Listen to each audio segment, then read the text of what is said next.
Yes, so good morning, everyone. Good morning, sir. Good morning, sir.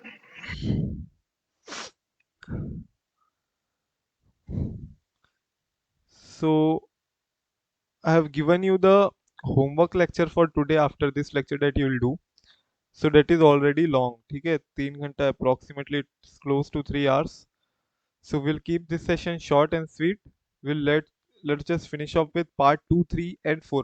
ठीक है schedule 1 का part 2, part 3, part 4 and then we'll discuss 4-5 questions of ऐसे 300 and 315, and if time permits then we'll also discuss further few or more questions from the chapter within the chapter. ठीक है so we'll start with schedule 1 का part 2. Quickly come to schedule 1 part 2, page 380. schedule 1 part 2, professional misconduct in relation to CA in service. Professional misconduct in relation to CA in service.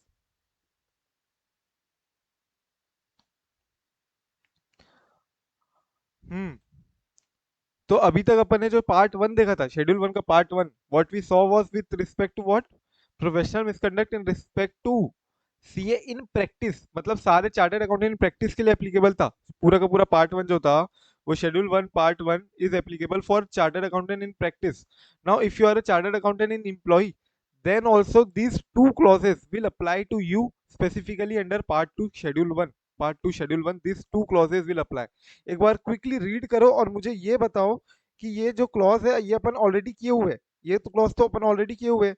ये schedule 1 का part 1 का कौन सा clause number है, फटाफट से बताओ।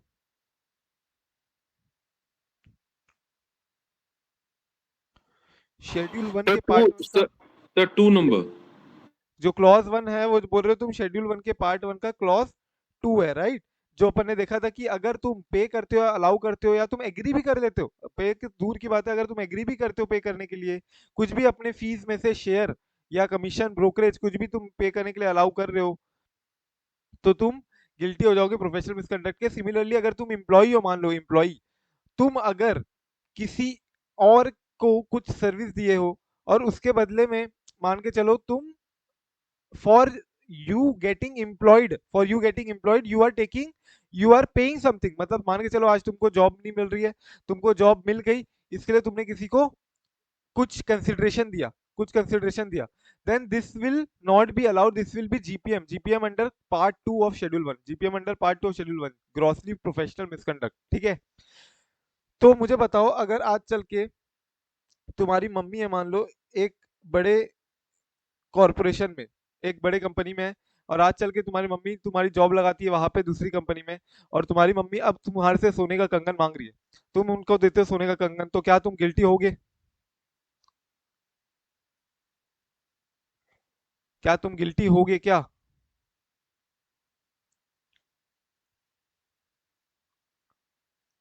बोलो। Yes, sir. Yes, sir. Yes.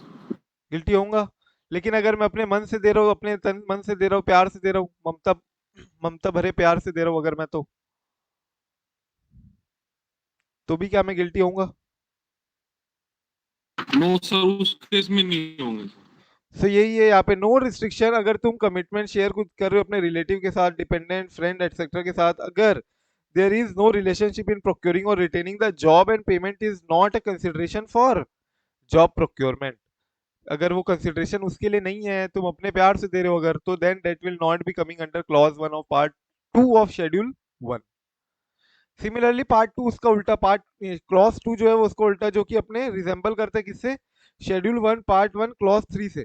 Schedule 1 part 1 clause 3 क्या बोलता था कि भैया तुम एग्री भी करते हो अगर, या तो तुम एक्सेप्ट करते हो, रिसीव करते हो, ठीक है, any part of the fees of the profits और गेन्स और बिजनेस, तो then you will be held GPM.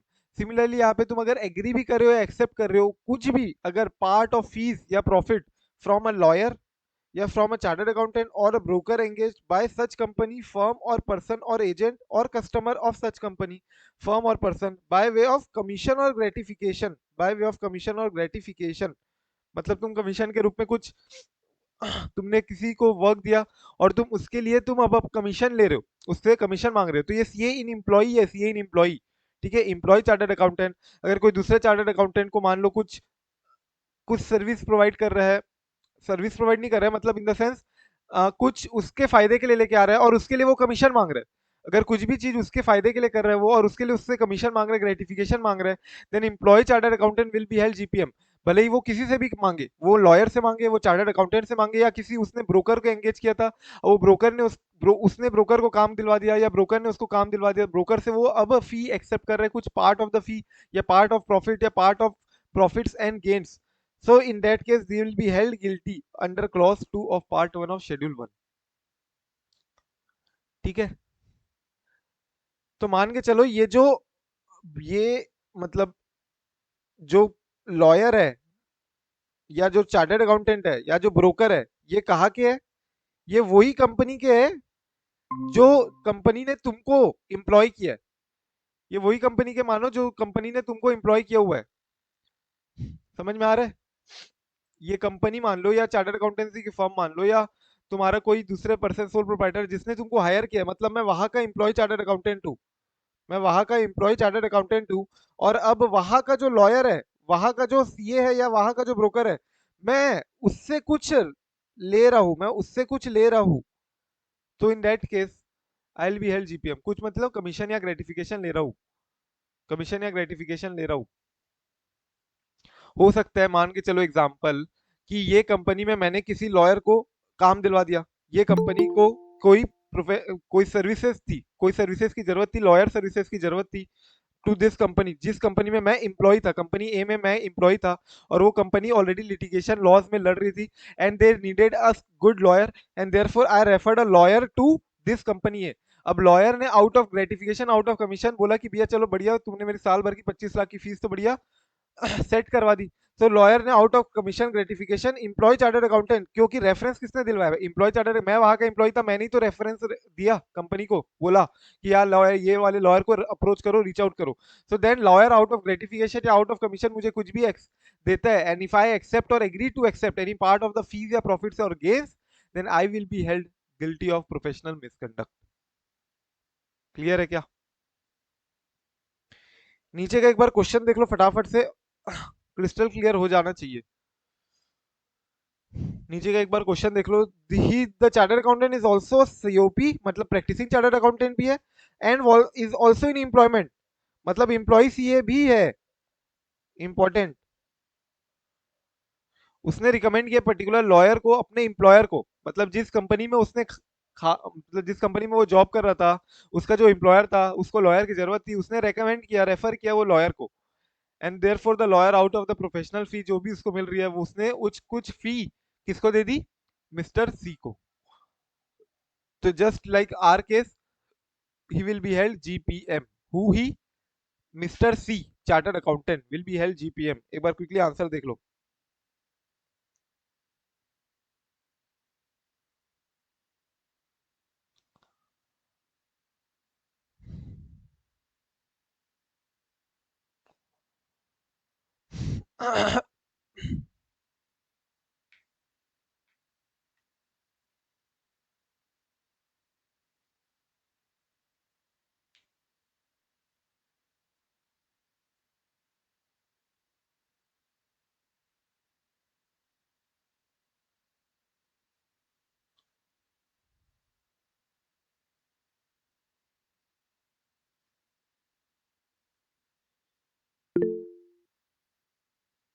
हाँ सिद्धार्थ बोलो। सर इस केस में जैसे इसने सीओपी होल्ड कर रखी है और हम्म, ये एम्प्लॉयमेंट में भी है, तो अपन पार्ट 1 का क्लॉज 2 नहीं इसमें दे सकते हैं रेफरेंस? पार्ट 1 का क्लॉज 3, 2, हाँ सर 3 सर। क्लॉज मतलब इसी 3 राइट। तो सीओपी है तो मेंबर इन प्रैक्टिस हो सकता है ना, मतलब क्या बताइए कंसल्टेंसी बेस पे हो एम्प्लॉयमेंट में और एम्प्लॉयमेंट का नेचर नहीं हो उसका। करेक्ट है, एम्प्लॉय बट यहाँ पे पर्टिकुलरली उसने कौन से, किसको रेफर किया? अपने ही एम्प्लॉयर को ना, अपने ही एम्प्लॉयर को ही रेफर किया, स्पेसिफिक केस आ गया ना, मतलब एक स्पेसिफिकली जो क्लॉज अपने को मना करता है वही तुमको केस दिया हुआ है कि तुम्हारा जो एम्प्लॉयर है, तुमने उसी को लॉयर का रेफरेंस दिया और वो लॉयर से अब तुम एक्सेप्ट कर रहे हो। So that is also falling under clause 2। तुम अगर क्लॉज 1 के तरफ से देखो, सॉरी क्लॉज 3 के अंदर से देखोगे of part 1, schedule 1 part 1 clause 3 से देखोगे तो वहां पे एक्सेप्ट कर सकते, अगर मतलब वहां पे रेफर कर सकते हैं वर्क को, राइट, वहां पे रेफर कर सकते हैं work, and also it is acceptable क्योंकि वो उनके लिस्ट में आता है रेगुलेशन 53A के अंदर, राइट, रेगुलेशन Right. 53 है, सब regulation 3, but that is when you are acting as a CA in practice. Now when you are also an employee और तुम अपने ही एम्प्लॉयर को रेफर कर रहे हो, तो that is prohibited under clause 2 of part 2 of schedule 1। तो जो प्रोहिबिटेड है वो स्पेसिफिक ट्रिगर कर रहे हैं ना। Okay, sir.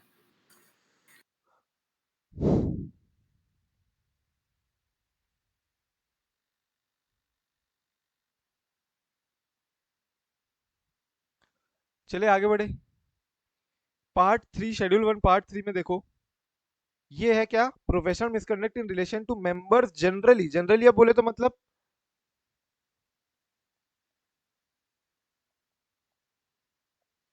ठीक है, जनरली मतलब कोई भी हो सकता है, सबके लिए लागू प्रैक्टिसिंग होगा sir. As well as employ, ठीक है, practising as well as employ chartered accountant. So चाहे तुम प्रैक्टिस में हो या ना हो, doesn't matter, you will be held GPM अगर तुम ये 3 कांड करते हो तो।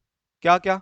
सबसे पहला क्लॉज 1, तुम फेलो नहीं बने हो अभी तक, फेलो ऑफ द इंस्टीट्यूट नहीं बने हो, लेकिन तुम अपने आप को फेलो बता रहे हो। फेलो मतलब क्या होता है? फेलो मेंबर मतलब वो होता है जो कंटिन्यूअसली 5 इयर्स ऑफ प्रैक्टिस किया है, कंटिन्यूअसली 5 इयर्स ऑफ प्रैक्टिस किया है as an associate member. As an associate member उसने 5 इयर्स ऑफ प्रैक्टिस कर ली है, and then you get what, fellow membership. तुमको उसके बाद फेलो मेंबरशिप मिलती है जब तुम फिर अपने सामने लगा कह सकते हो एफसीए, अपने नाम के डेजिग्नेशन टाइटल में लगा सकते हो एफसीए, राइट। उसके पहले क्या चलता है? एसीए, 5 साल तक एसीए चलेगा, उसके बाद 5 सालों का कंटिन्यूअस मेंबरशिप होने के बाद you will be eligible to become a fellow member of the institute. Fellow member जब तुम बन जाओगे तो then you will be calling yourself as FCA. But now even when you have not become a fellow member, still you are calling yourself as fellow of the institute, or you are calling yourself as FCA, then that will be held GPM under clause 1 of part 3 of schedule 1। Clause 2 बोलते हैं तुमको कि you are not supplying the proper information और required information that was called for और that was required by the institute और by the council और by the committee. Committee देखी थी अपन ने, अलग अलग कमिटी है इंस्टीट्यूट की, राइट। डायरेक्टर डिसिप्लिन देखा था अपन ने, डीडी कर सकता है पहले तो अपनी कार्रवाई। डीडी को लगता है कि अगर शेड्यूल 1 के अंदर तुम गिल्टी हो तो बीओडी को पास भेजता है, और गिल्टी को उसको लगता है कि अगर तुम शेड्यूल 2 या शेड्यूल 1 और शेड्यूल 2 दोनों के अंदर गिल्टी हो तो वो डिसिप्लिनरी कमेटी के पास भेजता है, राइट। सो डीडी को हो गया, बोर्ड ऑफ डिसिप्लिन हो गई, डिसिप्लिनरी कमेटी हो गई, क्वालिटी रिव्यू बोर्ड हो गया, एपेलेट अथॉरिटी हो गई। इनको जो भी इंफॉर्मेशन चाहिए, अगर तुम उनको इंफॉर्मेशन नहीं दे रहे हो या उनकी रिक्वायरमेंट को कंप्लाई नहीं कर रहे हो, then you will be held guilty under clause 2 of part 3 of schedule 1। Clause 2 of part 3 of schedule 1 clear है। एंड क्लॉज 3 सिंपल है कि तुमको जो इंफॉर्मेशन देनी चाहिए थी, डू यू रिमेंबर क्लॉज 6 और क्लॉज 7? क्लॉज 6 और clause 7 of part 1 of schedule 1 में तुमको याद आ रहा होगा, तो अपन रिस्पॉन्ड कर सकते थे टू द टेंडर्स या राइटअप के थ्रू भी अलाउड था, राइटअप अलाउड था। डू यू रिमेंबर क्लॉज 7 में राइटअप की गाइडलाइन भी है, राइटअप अलाउड है, and responding to the tenders जैसे जैसे अलाउड है, जैसे तुम लिख के जहां जहां पे अलाउड है तुमको करना, वहां वहां पे तुम अपना प्रोफेशनल वर्क इनवाइट करने के लिए जो तुम लिख के भेज रहे हो, that is purely misleading. That is purely misleading मतलब तुम एग्जैगरेट कर रहे हो। तो मान लो टेंडर में भर रहे हो, टेंडर में रिक्वायरमेंट थी मिनिमम 10 पार्टनर्स होने चाहिए, 50 आर्टिकल्स होने चाहिए, 50 स्टाफ होना चाहिए। सो यू आर राइटिंग कि we are having 20 partners, 80 articles including staff, peons and everyone.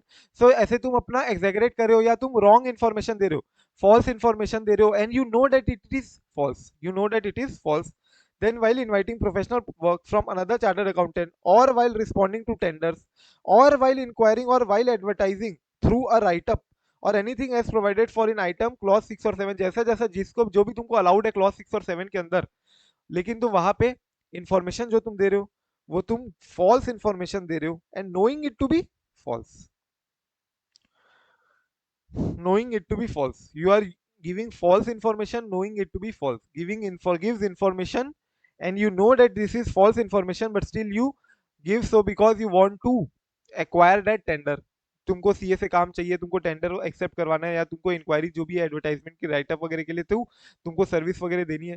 So you are giving false information and you are knowing that this is a false information, then you will be held GPM under clause 3 of part 2 of schedule 1। तो एकदम देखो simple है, याद करने के point of view से अगर मैं बोलूं तो क्लॉज 1 में देखो क्या बोलना है, एफ सी ए। अब एफ सी ए में कितने लेटर है? 3। तो अगला क्लॉज टू में 4 लेटर का एफ से चालू होगा। 4 लेटर का एफ से क्या चालू होगा? FAIL, fail to supply the information, fail to provide for the information, या fail to comply with the requirements that was asked for by the ICI, by the council, committee, director discipline, board of discipline, disciplinary committee, right. And then appellate authority हो गया तुम्हारा, quality review board हो गया, quality review board भी chartered accountant से information मंगवाती है, peer review board भी मंगवा सकती है। सो दीज ऑल अगर तुमको मंगवाती है, so then you have to give the information that was called for, or have to give the requirement that was asked for. So F से पहले मैंने क्या बोला? FCA हो गया। दूसरा F से क्या बोला मैंने? 4 लेटर का हो गया फेल। और तीसरे F से मैंने बोला 5 लेटर का हो जाएगा फॉल्स, फॉल्स इंफॉर्मेशन। तो ऐसे करके याद रख सकते हो 3 4 5, जिसमें चालू होता है FCA से, फिर 4 लेटर का आएगा fail, and then fail false.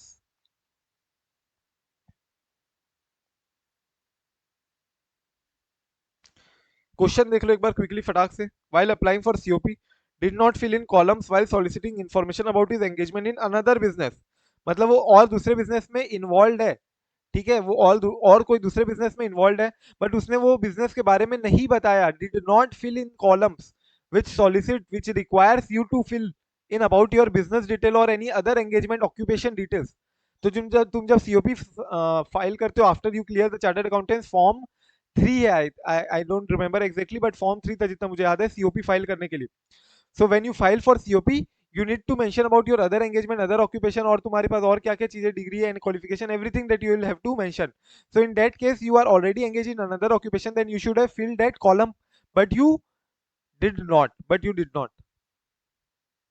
So in this case, information called for by the institute, and you did not provided that information, and therefore you will be held GPM under clause 2 of part 3 of schedule 1, clause 2 of part 3 of schedule 1, clause 2 of part 3 of schedule 1। Clear है? I hope everyone remembers all clause numbers at least, ठीक है, वो videos के through अपन ने याद किया था।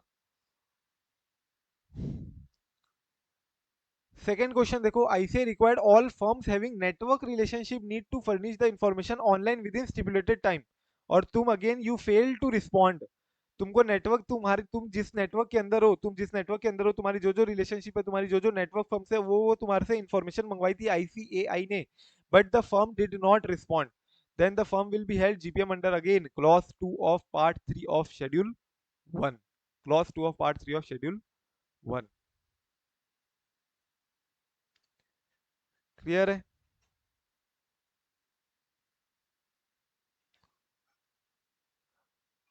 अभी नेक्स्ट आ जाओ part 4, other misconduct in relation to members generally.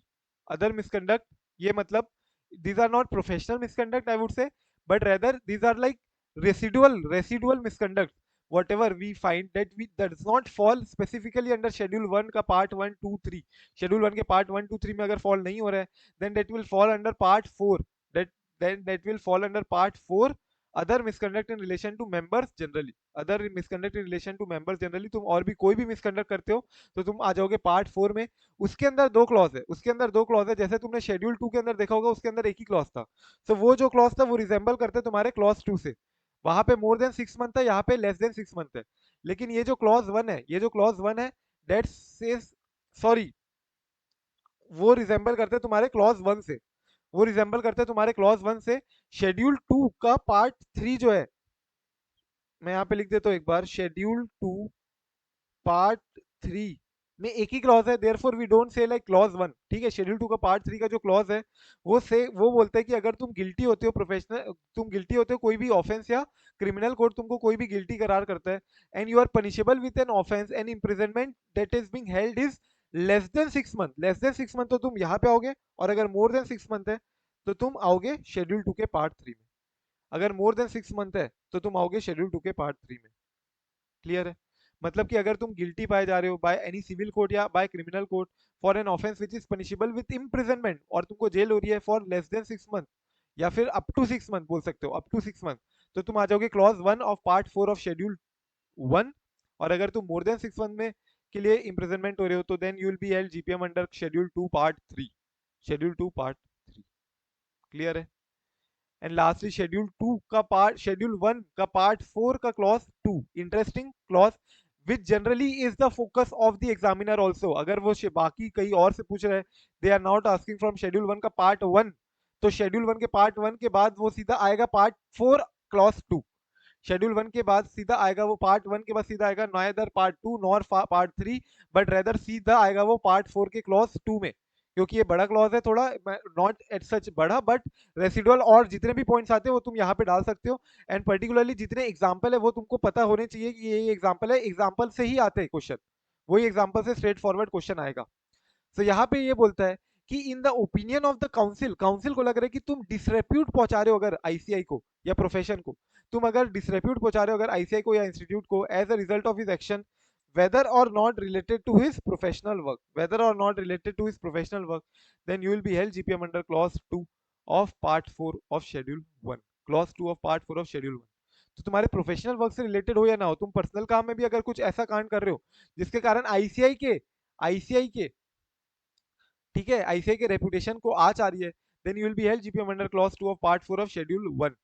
Example, तुमने ट्रेन में चढ़ा, तुमने ट्रेन में बिना टिकट के चढ़ा और तुम्हारे ऊपर टीसी चढ़ गया अब कि भैया ट्रेन की टिकट नहीं है, और तुम टीसी के ऊपर चढ़ गए ये बोल के कि भैया तुम जानते नहीं हो मैं कौन हूँ, मैं हूँ चार्टर्ड अकाउंटेंट। तो चार्टर्ड अकाउंटेंट का बोल के तुम और नाम बदनाम कर रहे हो कि चार्टर्ड अकाउंटेंट ऐसे बिना ट्रेन टिकट के चढ़ रहे हो टीवी ट्रेन में, तो तुम समझ लो bringing disrepute to the profession or the institute as a result of your action, whether or not this relate to your professional work or not. I hope it is clear till now. Let's see now illustrative examples under clause 2 of part 4 of schedule 1, under clause 2 of part 4 of schedule 1। तो देखो फटाफट से quickly, where a chartered accountant retains the books of account and documents of the client, क्या तुम अपने client की books of account को retain कर सकते हो क्या? कंपनी ऑडिट में तुमने पढ़ा होगा बचपन में, अभी भी पढ़ा होगा, अभी भी सेक्शन है, अभी भी वहां से सेक्शन हटा नहीं है, section 143 subsection 1, right of company auditor, rights of company auditor. क्या तुम ऑडिटर हो कंपनी के, क्या तुम उस कंपनी के बुक्स ऑफ अकाउंट को रिटेन कर सकते हो क्या?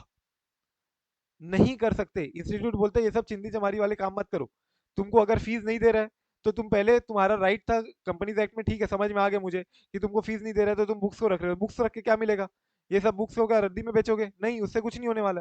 तो ये सब छोटी मोटी हरकतें मत करो, तुम उसको बुक्स अपना क्लाइंट को वापस दो और तुम अपना जो लीगल एक्शन लेना वो लो, ठीक है? तुम चार्टर्ड अकाउंटेंट हो, you know everything about law, legal everything, and therefore you can take whatever action you want in the court of law.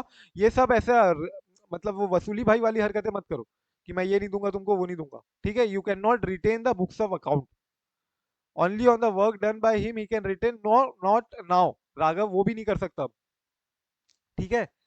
तुम गिल्टी हो जाओगे, although it is still allowed under companies act, वहां पे change नहीं हुआ है, but you will be held guilty here under clause 2 of part 4 of schedule 1। Clear है? वहां पे वो सेक्शन हटा नहीं है under section 143 subsection of companies act, but यहाँ पे अलाउड नहीं है। एथिकल स्टैंडर्ड बोर्ड ने भी डिसाइड किया था, एंड यहाँ पे भी दिया हुआ है कि अगर तुम रिटेन करते हो बुक्स ऑफ अकाउंट को और the documents of the client, then you will be held GPM under clause 2। Similarly chartered accountant makes a material representation, तुम झूठ बोल रहे हो तो झूठ बोले कौवा काटे, आके तुम फंसोगे कहाँ पे? Clause 2 of part 1, part 4 of schedule 1।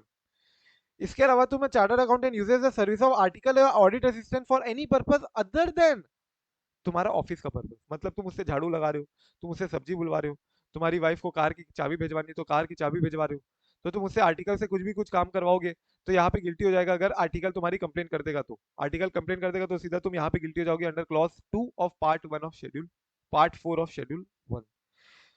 Similarly conviction bye competent court for law और एनी ऑफेंस अंडर सेक्शन 8(5), तो तुम लोग को आज मैं दूंगा जो लेक्चर, जो आज मैं लेक्चर दूंगा वहां पे तुमको मिलेगा सेक्शन 8 क्लॉज 5 पढ़ने को, तो वहां पे दिया हुआ है सेक्शन 8 क्लॉज 5 जहां पे तुम गिल्टी होते हो अगर प्रोफेशनल मिसकंडक्ट या एनी ऑफेंस अगर तुम गिल्टी पाए जाते हो whether or not moral turpitude, then you will be held की सेक्शन 8 क्लॉज 5 में तुम आ जाओगे। For misrepresentation will fall under schedule 1 part 3 clause 3। अगर तुम मिसरिप्रेजेंटेशन कर रहे हो particularly with respect to tenders, या तुम सीए से जब काम मांग रहे हो, या तुम जब भी क्लॉज 6 या 7 में किसी से काम मांगते हुए राइटअप के दौरान जब भी तुम कर रहे हो मिसरिप्रेजेंटेशन वहां पे, तब तुम वहां पे आओगे। इसके अलावा तुम कभी भी किसी को झूठ बोल रहे हो जिसके कारण डिसरेप्यूट पहुंच रहा है इंस्टीट्यूट को, तुम खुले स्टेज में झूठ बोल रहे हो, या तुम किसी को अपनी बड़ी बड़ी बातें चीजें बता रहे हो, ठीक है? तुम टेंडर नहीं भर रहे हो, तुम ना ही कोई टेंडर को रिस्पॉन्ड कर रहे हो, ना ही तुम किसी सीए से काम ले रहे हो, ना ही तुम आइटम क्लॉज 6 या 7 में कर रहे हो, लेकिन तुम कोई और जगह मिसरिप्रेजेंटेशन दे रहे हो अपना। तुमने मान लो कोर्ट ऑफ लॉ में तो वो बोलते हैं ना कि मैं जो कहूंगा सच के सिवाय कुछ नहीं कहूंगा। तुमने ये शपथ ली और तुमने वहीं पे झूठ बोल दिया, और बाद में पता चला कि तुमने झूठ बोला था, मिसरिप्रेजेंट किया था क्लाइंट को। तुमने मान लो विंडो ड्रेसिंग में हेल्प किया क्लाइंट के, अपने ही क्लाइंट की विंडो ड्रेसिंग में हेल्प किया, इन द सेंस तुमने मिसरिप्रेजेंट किया पूरी दुनिया को मिसरिप्रेजेंट किया। So these all cases will fall here, जहां तुम मिसरिप्रेजेंट कर रहे हो पर्टिकुलरली इन जनरल। और वहां स्पेसिफिकली अगर तुम क्लॉज 6-7 के अंदर अगर मिसप्रेजेंटेशन कर रहे हो तो फिर आ गया शेड्यूल 1 पार्ट 3 का क्लॉज 3। क्लियर राघव? इसके अलावा देखो, misappropriation of money by office bearer of a regional council of the institute and utilisation thereof for his personal use. तो अभी मान के चलो राघव कि तुम आए बोले में कि सर मेरे को पैसा चाहिए, तुम आप तो सर रीजनल काउंसिल मेंबर में ट्रेजरर हो, ट्रेजरर आपके पास तो काउंसिल का जितना पैसा होगा, रीजनल काउंसिल का जितना पैसा वो तो आप ही मैनेज करते हो, तो आपके पास जरूर खुले में कुछ 1-2 लाख पड़े होंगे। मुझे मेरे वाइफ के लिए एक सुंदर सा हार खरीदना आज के आज ही, वरना मुझे घर में घुसने नहीं मिलेगा। तो तुमने ये जो बोला है और मैंने सुन लिया कि ठीक है भैया मैं भी तुम्हारा दर्द समझ सकता हूँ, तो मैंने तुमको तुरंत तुरंत कहा से रीजनल ऑफिस के जो ट्रेजरी ऑफिस है वहां से पैसा निकाल के तुमको दे दिया, पैसा निकाल के तुमको दे दिया। और ये कंडीशन में दिया कि भैया जब अपनी वाइफ को बोलोगे तो जरूर जरूर बोलना कि पैसा कहाँ से है, ठीक है, पैसा जहां से आया वो उसका नाम जरूर बताना। तो इस केस में you are guilty of professional misconduct, not professional but guilty of other misconduct under clause 2 of part 4 of schedule 1, because you being a office bearer of a regional council या तुम कोई भी council के office bearer हो and you are misutilizing that position, तुम वो position को misutilize कर रहे हो, then again you are misrepresenting in a way and therefore you will be held GPM under clause 2 of part 4 of schedule 1। Similarly तुम reasonable time में public authority के letters को रिप्लाई नहीं कर रहे हो, अगर तुम आईसीआई के लेटर्स को, काउंसिल के लेटर्स को रिप्लाई नहीं करते हो, fail to respond to them, you will be GPM under clause 2 of part 3 of schedule 1। Schedule 1 के पार्ट 3 के क्लॉज 2 में होगे। लेकिन if you fail to respond to the letter of public authorities, if you fail to respond to a letter of public authorities, then you will be held GPM under where? You will be held GPM under, not GPM exactly, but rather I will say GOM, grossly other misconduct. You will be in grossly other misconduct under clause 4 of part, sorry, clause 2 of part 4 of schedule 1। इसके अलावा देखो, तुम income tax department I थी तुम्हारे client के पास red मारने, तुम्हारे client के ही अलमीरा में तुम्हारे बुक्स ऑफ अकाउंट या तुम्हारे अलमीरा में क्लाइंट के बुक्स ऑफ अकाउंट मिल रहे हैं, तो पर्सनल जगह पे तुम्हारे क्लाइंट के बुक्स ऑफ अकाउंट क्या कर रहे हैं, और वो भी फॉल्सिफाइड बुक्स ऑफ अकाउंट, जिसमें इनकम टैक्स अब तुमको चार्ज कर सकती है। So where certain assessment records of income tax department belonging to a client of a CA were found in the almirah of the bedroom of the chartered accountant. सो ये छोटे छोटे केस लॉस है, समझ रहे हो, ये सारे एग्जांपल के रूप में आ सकते तुमको, ये छोटे छोटे केस हो चुके हैं, and therefore he was held guilty under clause 2 of part 4 of schedule 1। Similarly, where a chartered accountant had adopted coercive method on a bank, मतलब बैंक को उसने गया सामने वाले को बोला कि मेरे क्लाइंट को लोन दिलवा दो, बैंक मैनेजर ने साफ साफ मना कर दिया, मैंने फिर बैंक मैनेजर को फिर से बोला कि एक बार फिर से बोल रहा हूँ लोन दिलवा दो, अगर दिलवाओगे तो मैं तुम्हारे 100 के 100 स्टाफ को प्रॉपर प्योर में रिटर्न भर के दे दूंगा, इनकम टैक्स रिटर्न तुम्हारे पूरे 100 स्टाफ को फ्री में सर्विस करके दे दूंगा, तुम्हारा भी कुछ कुछ सर्विस ये करके दे दूंगा। कोर्सिव मेथड लगा रहे हो तुम, कोर्सिव मेथड लगा रहे हो in the sense you are coercive action कर रहे हो अगर, तो you will be held GPM under clause 2 of part 4 of schedule 1। Then aim of various floated company में तुम कुछ लिमिट अवेल कर रहे हो, OD CC limit.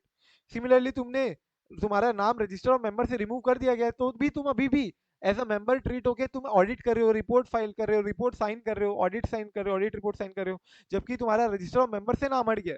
Practising member तो दूर की बात है, तुम्हारा एज अ चार्टर्ड अकाउंटेंट ही नहीं हो तुम अब तो प्रैक्टिसिंग चार्टर्ड अकाउंटेंट तो कहाँ से ही होगी, right, but still you are issuing audit report या reports, then you will be held GPM under clause 2 of part 4 of schedule 1।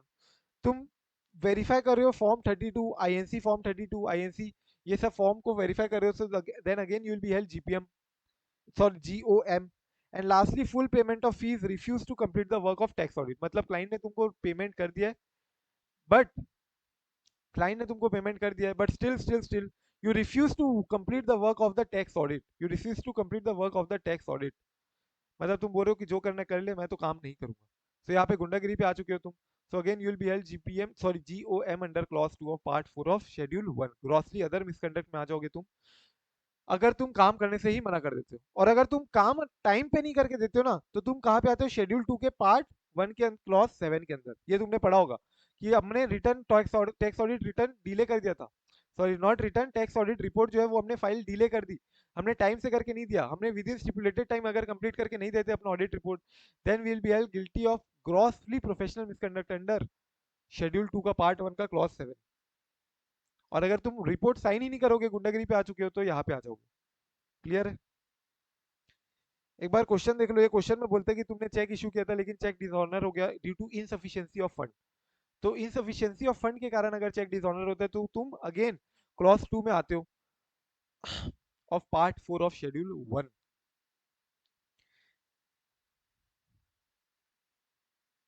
एक बार ये देख लो और ये दोनों एग्जाम क्वेश्चन भी देख लो, ये दोनों के दोनों एग्जाम क्वेश्चन है, quickly go through them and then we will jump to ऐसे 300 एंड 315 की क्वेश्चन आंसर।